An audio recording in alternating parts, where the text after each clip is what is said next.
संग रहलोगे। सुना तू तो तोड़ी के हमारा दिल भतार संग रहेलोगे। अचके में ऐसे बदल गइलू कैसे सोची के गईनी हम हिल। तू तो तोड़ी के हमारा दिल भतार संग रहलोगे। तू तो तोड़ी के हमारा दिल भतार संग रहलोगे।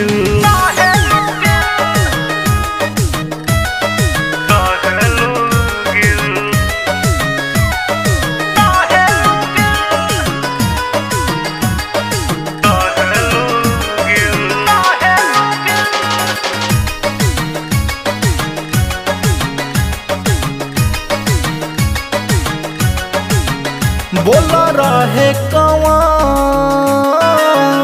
कमी मोरा में सुता तारू मराद लेके कोरा में।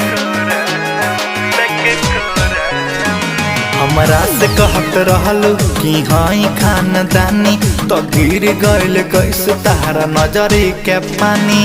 हाल समाचार अपन का हम बताई हो खाता कैसन फील। तू तो तोड़े के हमारा दिल भतार संग रहलोगे। तू तो तोड़े के हमारा दिल भतार संग रहलोगे।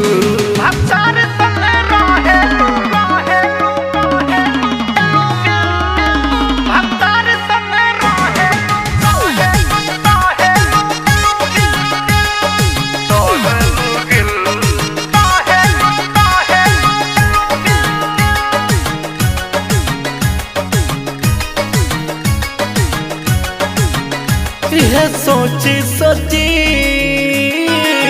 सुख गईनी हो प्यार में तहरा दुख पैनी हो। अच्छे बबलू के अखियां में झोंक के तू धूरा आशीष राज के संगे माजा लूट तारू पूरा। बारू आबाद बर्बाद के हमके जियल भइल मुश्किल। तू तो तोड़ी के हमारा दिल भतार संग रहे।